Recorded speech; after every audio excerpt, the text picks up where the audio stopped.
రాష్ట్ర వ్యాప్తంగా జర్నలిస్టులు ఎదుర్కొంటున్న సమస్యలను శాసన మండలిలో ప్రస్తావిస్తూ ఎమ్మెల్సీ తక్కెళ్లపల్లి రవీందర్రావు కీలక వ్యాఖ్యలు చేశారు. జర్నలిస్టుల ఇబ్బందులు, వారి ప్రస్తుత పరిస్థితులను కళ్లకు కట్టినట్లుగా వివరించిన ఆయన వారి జీవన స్థితిగతులపై ప్రభుత్వం వెంటనే స్పందించాలని కోరారు. జర్నలిస్టులు ఎదుర్కొంటున్న ఆర్థిక, సామాజిక సమస్యలను ప్రస్తావించిన ఎమ్మెల్సీ వారికి అవసరమైన సంక్షేమ పథకాలు, భద్రతా చర్యలు తక్షణమే అమలు చేయాలని డిమాండ్ చేశారు. ముఖ్యంగా ఆరోగ్య భద్రత, ఇన్సూరెన్స్, గృహ సదుపాయాలు, పెన్షన్ వంటి అంశాలపై ప్రభుత్వం ప్రత్యేక దృష్టి పెట్టాలని సూచించారు. రాష్ట్ర వ్యాప్తంగా ఉన్న జర్నలిస్టుల తరపున మాట్లాడుతున్నానని ఆయన పేర్కొన్నారు. ఆయన వారి ప్రధాన డిమాండ్లను ప్రభుత్వం పరిగణలోకి తీసుకున్న త్వరితగతిన పరిష్కరించాలని కోరారు. జర్నలిస్టులు సమాజానికి అద్దం పట్టే వృత్తిలో ఉన్నందున వారి సంక్షేమం కూడా ప్రభుత్వ బాధ్యతగా చూడాలని అన్నారు. ఈ సందర్భంగా జర్నలిస్టుల సమస్యలను నిర్లక్ష్యం చేయకుండా వెంటనే చర్యలు తీసుకోవాలని ఎమ్మెల్సీ తక్కెళ్లపల్లి రవీందర్రావు ప్రభుత్వాన్ని డిమాండ్ చేశారు.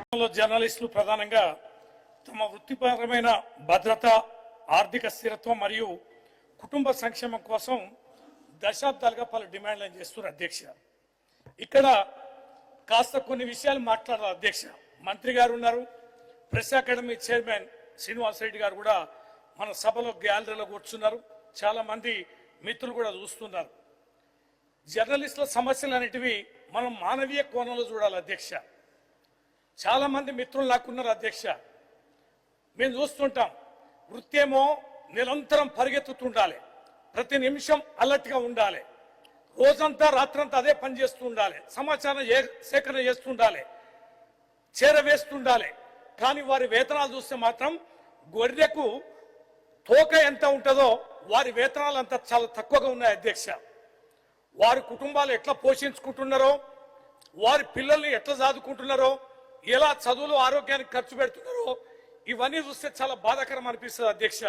కొంతమంది విలేకరుల మీద ఆరోపణలు వస్తాయి, కానీ చాలా మంది విలేకరులు మరి ఇబ్బందులు పడుతున్నారు. ఆరోపణలు చూస్తున్నారు తప్ప వారి కుటుంబాలు ఎట్లా బ్రతుకుతున్నాయనే పరిస్థితి లేదు. ఇలా వాళ్ళు ధర్నా చేయలేరు, గొడవ చేయలేరు, వేతనాలు పెంచమని అనలేరు, అదే వృత్తికి ఎంచుకున్నారు. వాళ్ళు పనిపించే అధ్యక్ష. ఈ వృత్తికి ఒకసారి అలవాటు పడితే ఇది ఒక ఊబిలో ఊరుకుపోయినట్టే ఈ ప్రొఫెషన్ ఉంటే తప్ప దీంట్లో నుంచి బయటపడరు.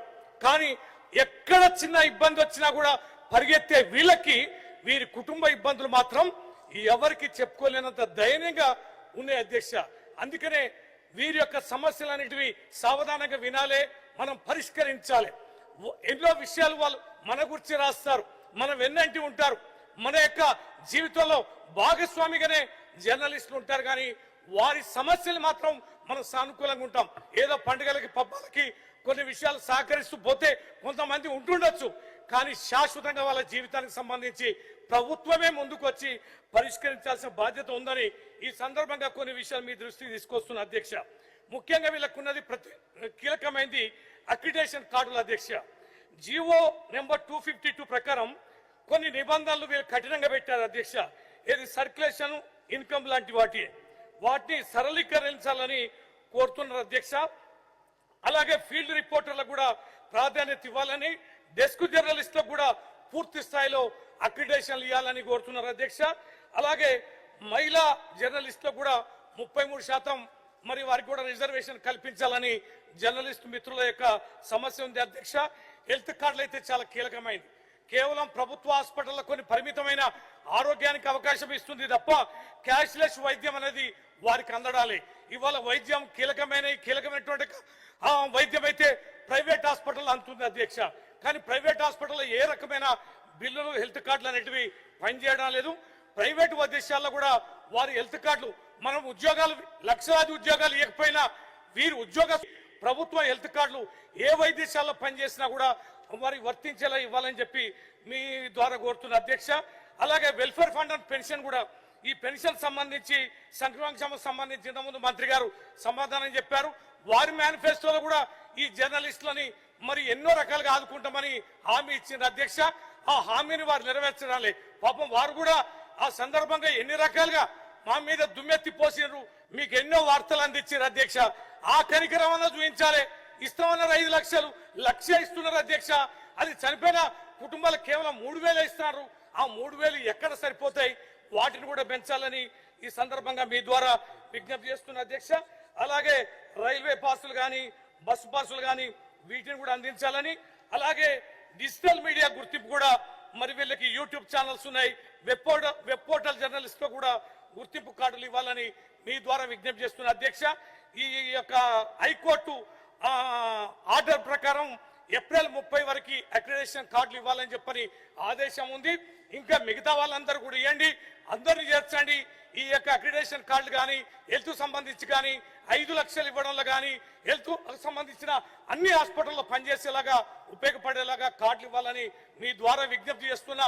ఇది కేవలం ఇది ఒక వారి ప్రభుత్వ ఉద్యోగాలు మనం ఇవ్వలే, అనేక మంది యువకులు వారు ఆ వృత్తి నేర్చుకొని పనిచేస్తున్నారు.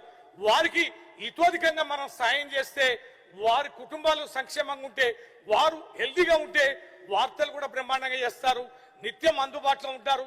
మీ గురించి కూడా మంచిగా రాస్తారు అధ్యక్ష. అంటే చివరి ప్రశ్న కాబట్టి చాలా కీలకమైంది కాబట్టి మీ దృష్టి చేస్తున్న అధ్యక్ష. మీకు ఇది వారు రుణపడి ఉంటారు, మీ వార్తలే రాస్తారు, మీ ప్రభుత్వం గురించి మంచిగా రాస్తారు. మరి ఈ మధ్యన మీ మీద ఆవేశానికి గురి కావడానికి కారణం కూడా ఇగో ఇవన్నీ మీరు మీ యొక్క మేనిఫెస్టోలో చెప్పి చేయనందుకు కూడా మరి అది ఉంది అధ్యక్ష. దాన్ని తగ్గించుకోవాలంటే మీరు ఆ ప్రయత్నం చేయాలి, లేకపోతే మా ప్రభుత్వం కూడా వస్తుంది. మేము ఏవైతే డిమాండ్లు మేము ముందు పెడుతున్నామో, వారి విజ్ఞప్తులు మేము ముందు పెడుతున్నామో, రాబోయే రోజుల్లో అన్నిటి కూడా నెరవేర్చే రోజు వస్తుంది అధ్యక్ష.